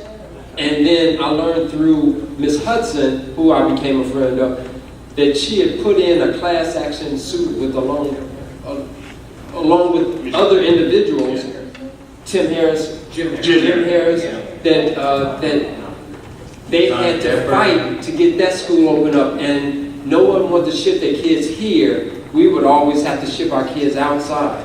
And I was a part of that part that was restructuring the district. And when we went in certain communities, they stated that they didn't want their children involved in this because our children were bringing down the grade point average of the kids. And I was appalled then. But they said it in Hickory School. They stood up and said it. So we have to galvanize the community here. The pastor said very eloquently, what we will stand for and what we will ask for. Now it's up to us. Right now, this is not enough people. This is just not enough people here. We have to really galvanize the community to come in here. When we had a meeting at the old Hickory School, we had the redistricting. There are more people from Monique here in University Park than the University Park residents. So the apathy that we have to really monitor or spearhead, we have to get rid of the apathy here and have to come up with a voice. Just like Oprah Winfrey said in The Color Purple, she's always fighting in her own. She has to fight all the time. She has to fight. We have to fight in our own community, and we're paying the most. I'm in 100% agreement with you, but let us remember one thing. That high school wouldn't have been built without us. All right? We said, okay, it was for the kids. This village has always been for the children. Even though it was going to hurt us, but we said, you know what? It's for the kids. It's a good idea. It's for the kids. And because us at Park Forest, it beats. But you know what? But again, like I said, if it comes up to the referendum, This is going down. And they know it. That's why they didn't put it up for referendum. We're going to continue to work on this, and You know what? just tell the rest of the people out in television land that we need to come out in droves to really support this here. I'm going to go back and sit down. I don't want to just be me. Thank you. Trustee Wilson? All right. So this was going to be addressed to Dr. Conglianese, Dr. Karen. So she asked for recommendations. You stated that the industrial park, if the tax rate is 9%, the school district gets 8%. Once the TIF districts start paying off, you will get money from University Park's industrial site, right? You will. We know this. Okay. Why not? You had 3 plans, 3 versions of the plan. On the second version, it was I usually type everything on my phone, but I heard that it looks rude, so I didn't type everything. But you had like 7 or 8 points. Only 1 was completed. Yes. 1 was to replace air conditioning. Coretta Scott King, number 1 school south of 80, did not get air conditioning. Why would we not put air conditioning in Coretta Scott King? That's 1 under repairs. Then there were several other things. Why go to a plan where we're talking about 81.5 million principal and an additional 90,000, 80 million in interest instead of completing the second plan? Everything that they put in the second plan, if you do it, it'll work. And one reason I think this community is in an uproar is because the Creek side of the school district does not have restorative justice. They do not practice discipline well when it comes to minorities. They don't. Nor do they have cultural competency. He was just mentioning that a couple of those board members morally, culturally incompetent. And everyone knows what we're talking about. There's a reason Dr. Bondine Davis' school is excelling. There's a reason for that, the leadership. There's a reason Coretta Scott King is excelling. The reason Crete-Monique School District or the area over in Crete is not excelling is because of, in my opinion, some of these culturally incompetent leaders. So if you want some suggestions, let's take a pause before you spend University Park's money and then make us socially, emotionally bankrupt. Continue the first plan. If whoever was in charge of making sure the plan got finished, left, or this, I don't know, why? Why would you not complete the first plan before going to one that will ruin this community? 5. Right. The 5. Right. So I really want to, I know Pastor Williams put in 150 questions and he didn't get an answer. I'm hoping we get an answer. You had a plan that only 1 item was completed. Why not complete that plan before you go and drain this community? And at this point also, you want to speak to that before I come up? Yeah, Go ahead. Okay. It was stated, and it comes from this board, that board, I'm tired of the rumors and disrespect of University Park. And if I see the newspaper one more time, I'm going to have some issues again, which I did address it. And I said, I don't know where you're getting this from, because the lie, I don't care who tells it. But this was too much. And they put it in the paper, and it was stated at the board meeting that University Park, they're coming at us. And someone made the statement, what do you mean by coming at us? What do you mean you're coming at University Park? And we're not paying our tips. It was even mentioned again last evening in a meeting. And we're not doing this, and we don't have this. And at this point, I shared that with the village manager, and I'm going to have him to address the statement and response that he had and saying that we didn't have this money and all the lies that were going out. Would you respond to what you responded to, what you said? Because they said that they spoke to him as well. Would you respond? Yes. So I have not spoken to anybody, nor has anybody from the school district contacted me in regards to discussing tips. I did talk to Ken today, sent him an email saying that we need to talk because of things that were being said, and I just wanted to understand who in the school district spoke to somebody at the village, because I checked my emails and phone and I don't see any communication from the school district to me. As far as the tips and those things, audits are being currently done. As we go through this process, I am amazed at how stories are thrown out there in regards to the village potentially owing the school district money and various different things, and how people can make statements like that when audits are not even up to date and completed. Until audit is done, until audit is done and completed, and shows a liability that the village owes to not just the school district, all taxing bodies, then that's when the village will take appropriate action and planning. Okay? The whole fact that the village owing the school district $500,000, well, there's no liability to any taxing bodies until a TIF is closed.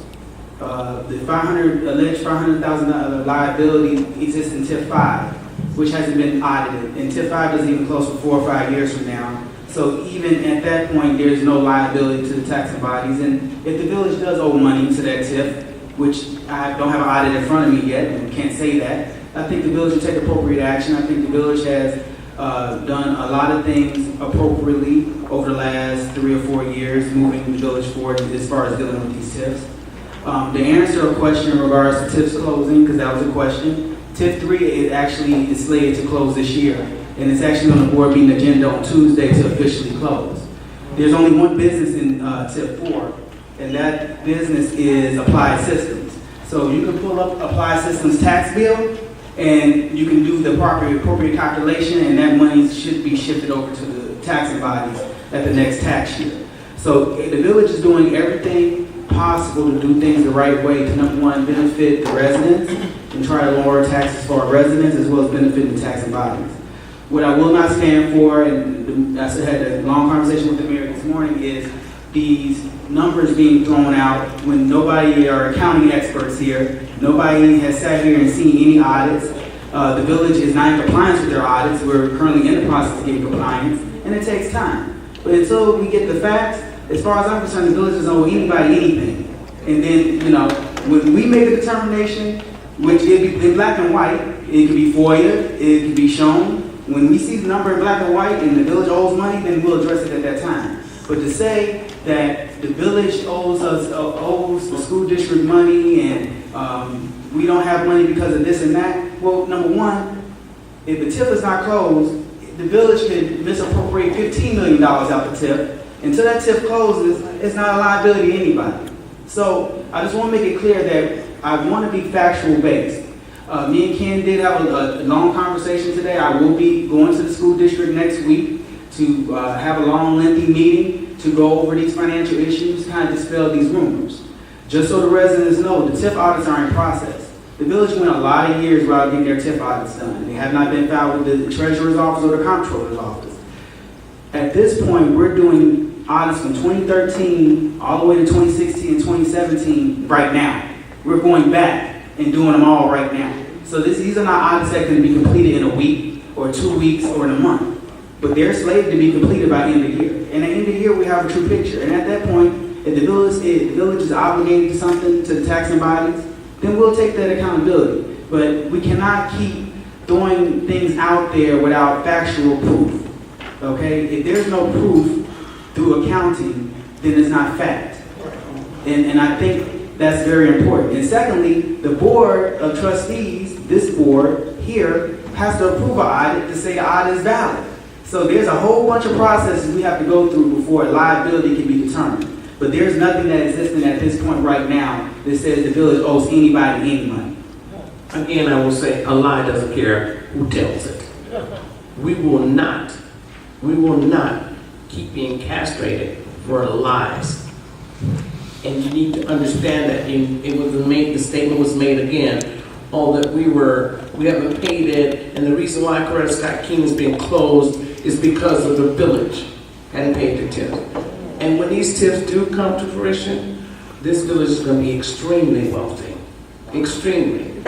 So with that, does anyone else have anything else to say from the board members? Audience? Well, my name is Bernadette Brownlee. Thank you. This is not the first meeting I've attended regarding the school closure. My understanding is that this plan is operating under a referendum that went through in 1993, 25 years ago. Like That better? Yeah. As a result, we are not allowed to have a referendum on the ballot regarding closing schools, raising taxes, demolishing properties, building new schools. I lived in Park Forest in 1993, not University Park, but I moved into University Park in 2007. I'm presently in Park Forest again, in Will County, across the street from Talala, which I don't think should be ever divorced from Coretta Scott King. How can we get this referendum on the ballot for people who were not in the community the last 25 years when this plan was thought up to spend these tax dollars? I did see a ballot last evening being signed for a referendum. I was there last night. Someone was circulating outside of the school last night. Okay, I missed that. They're there tonight too? They're out here, I asked them. They're here on this property? Said there would be a representative there tonight. No, the TSK, they have curriculum night. Okay. Okay. Yes. So I would have to sign a petition at Coretta Scott King? No, I said they were there last evening, someone for the referendum, to get my referendum. Okay, my question is, how can we get around the fact that the referendum 25 years ago supersedes any opportunity to have a referendum now? I don't know that. I really don't know. I know there were two things that occurred, and I think what you're referring to is the ability of the district to sell bonds without having to go out to referendum. I think that's what you're referring to. That is what I heard at the other meetings. Just a couple dates that you had mentioned also. In 1993, when tax caps went into effect, that's where the first sign came up that a school district could do that. And at that point, it was what the debt limit was. And then in '99, I believe, the district passed a referendum saying that could increase to $6.4 million a year and that. So that's what they're operating under. It's called debt service extension base is the terminology for that. So it allows the district the authority, the voters have given them the authority to go out and sell bonds up to $6.4 million per year, and then that goes out 20 years. To affect individuals 20 years in the future. Yes, ma'am. Who had absolutely no opportunity to speak on taxes being raised. Well, the current, it has to do with just the current ones. The same thing happens though too, if we do go out for referendum and let's say the referendum passes, those bonds will be sold for 20 years, but in year 18 there may be not some citizens that agree with that also. But that has gone on by the voters. I don't know what the way is to stop that process or get that. I don't know that. That I don't know. I really think that should be tackled. I think that present day taxpayers should speak to issues about selling bonds, raising taxes, and not be bound by 20 and 25-year-old decisions made by people who probably don't live in the district anymore. My second issue is to not divorce Talala School from this mess. Will County Park Forest is definitely important to the residents of Will County Park Forest. Okay, thank you. Thank you. Excuse me. Anyone else? Yes. Ken, could you just explain to her that they could and they there will be potentially a petitionary period to sell any bonds, okay, as a result of this plan. So she's leaving here with the expectation that the voters will not have an opportunity to petition to get it on the ballot as a referendum. Could you explain that to her, please? I think, and Ms. Brown, I think it's a petitionary period to stop the process. I'm not familiar with that. I know there's a petitionary period. I agree with you on that. Yeah. Is it to stop it, or is it to put it on? It's to on put the ballot. Once the, can I come up, please? Yes, please. That's all right. Once Thank the you, bonds- Trustee Brown from the school district. Thank you. Once the board actually approve a resolution with the intent to sell bonds, Okay. alternate bonds or funding bonds, it is posted in the paper. We have 30 days, or taxpayers have 30 days to go through the back door, that's the backdoor referendum, to obtain petitions. Okay. And it all depends what type of bonds are being sold, alternate bonds or funding bonds. Alternate bonds is 7.5% of the registered voters, which is about 21,000 registered voters. So you can do the math, 1,600 votes thereabout, or 10% of the registered voters if it's funding bonds. That's about 2,100. So we need, the voters would have to get and collect those signatures within 30 days and get it back to the district to put that, whatever was needed as a referendum on the ballot. 30 days from when? Tell them 30 days from when? Yeah, 30 days after the board vote with intent, pass a resolution with the intent to sell those bonds, and it's posted in the paper. School board. The school, yeah, after the board, school board, not his board, sorry. Right. That be clear. You guys gotta Be clear. You have enough. School board. Let them know no petition before that. Well, that's a whole nother, there are some petitions going on that is kind of something else, but it has nothing to do with the bonds. Right. There's other petitions going on for other reasons, okay? So you have an opportunity, and you're gonna be the first one to sign. Thank you. I'm sorry for hijacking. Thank you, Mr. Brown. I swore that I was gonna say it. No, it's not a good thing. Speak up. That's what they said. Stand up, Mayor. speak up. Yes, sir? Yeah, but just as a course of action for decency, you know, the school district should get together with all the communities and get some kind of consensus on what the plan should be. We shouldn't have this adversarial kind of relationship. This ain't a new Supreme Court nominee where you're going to try to ram something through here. Okay? We need to hear everybody. Everybody needs to be heard. We need to come up with a plan that represents and is best for all the communities, and it's a win-win situation. So I hope it doesn't have to go to that, but it will if necessary. Mr. Payton, if I could jump on that too, I think, it's time that we all work together on this. I mean, all of us, and I don't know what the final plan is. I really don't, and that all I know is that I think it's time that we work together, and that's all of our communities, working together for the benefit of our children, really. And I think that's what needs to happen. I think, there's times that we're hurt by things. This community is, other communities are, but there are times that we just have to put that aside and say, let's go, let's get together, let's work this out. Hi, Dr. Hall. I just want everyone, can we give Mr. Serpa a round of applause for coming? And I just wanted to give clarity. I did ask Dr. Coglianese, she was leaving, her son had an event at school. So I just want to let you guys know that. Mr. Serma, in your presentation with the PMA numbers, Yes. can you give clarity on when you did the estimates of how it would affect the tax bill? Was that the difference between if the debt were to drop off versus it being extended out to 2044?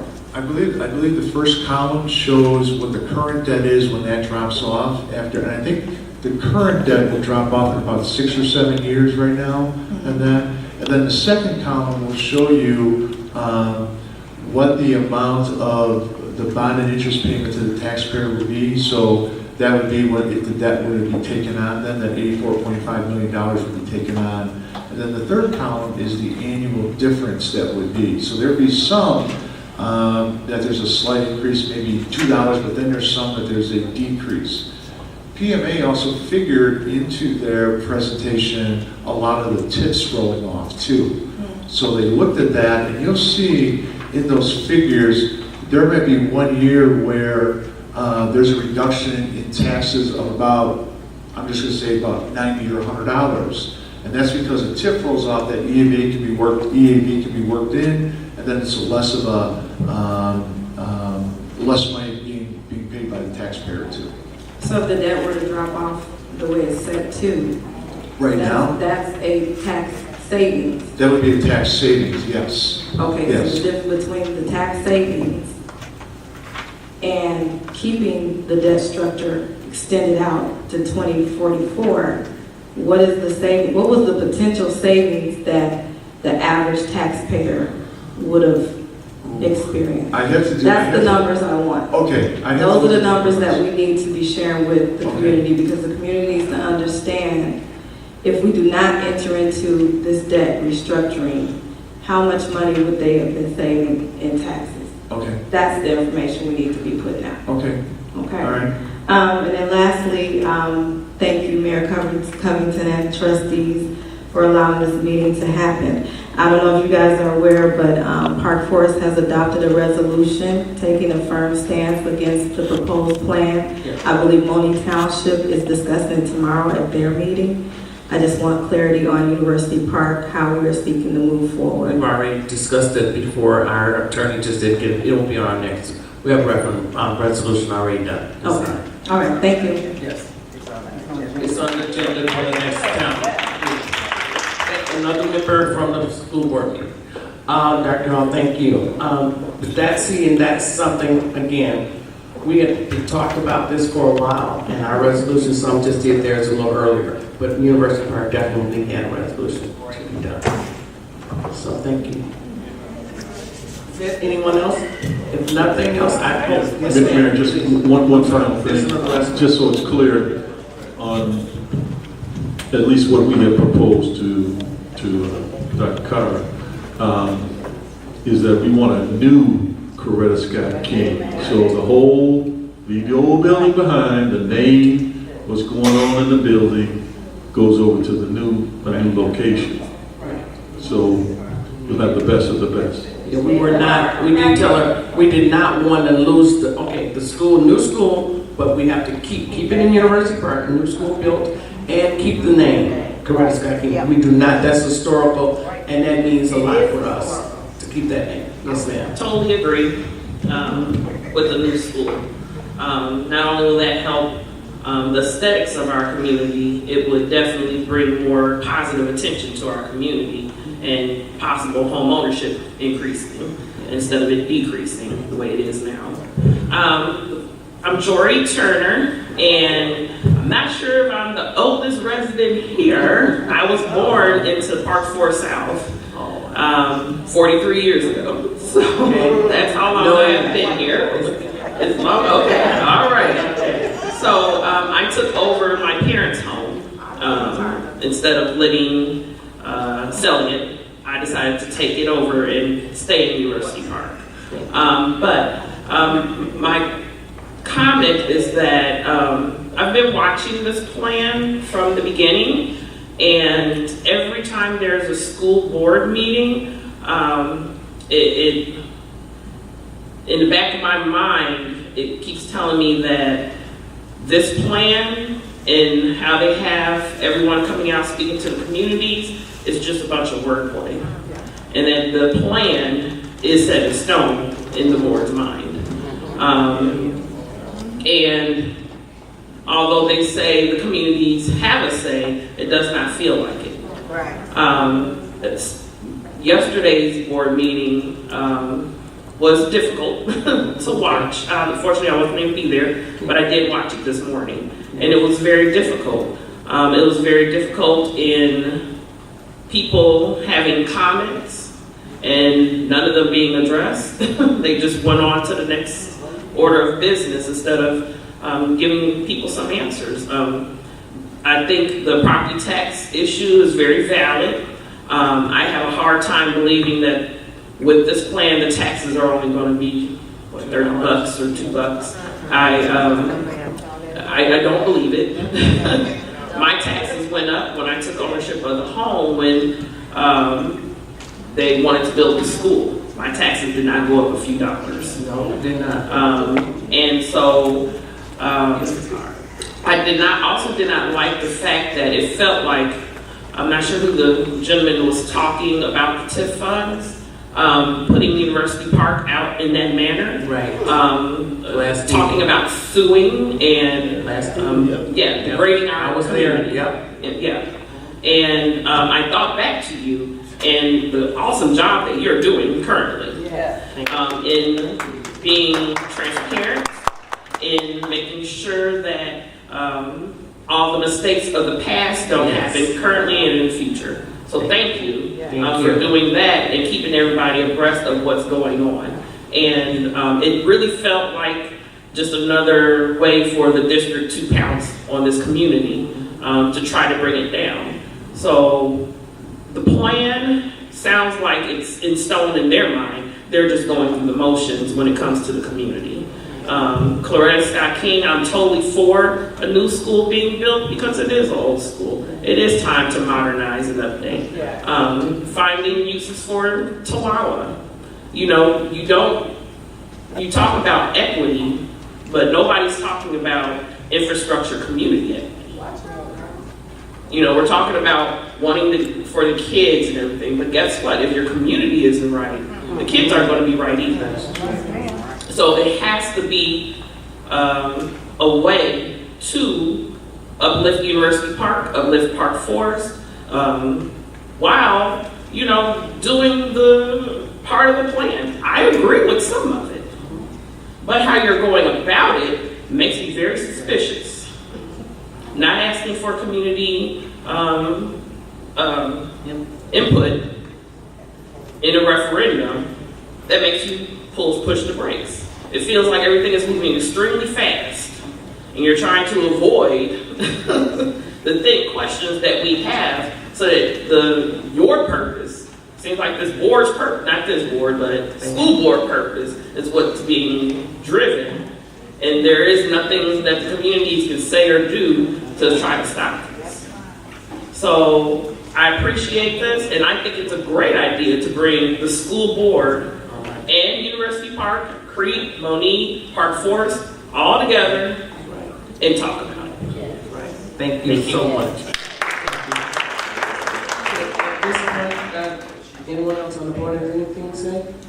Hearing none, motion to adjourn. So moved. Second by trustee Brooks. Second by trustee Kirk.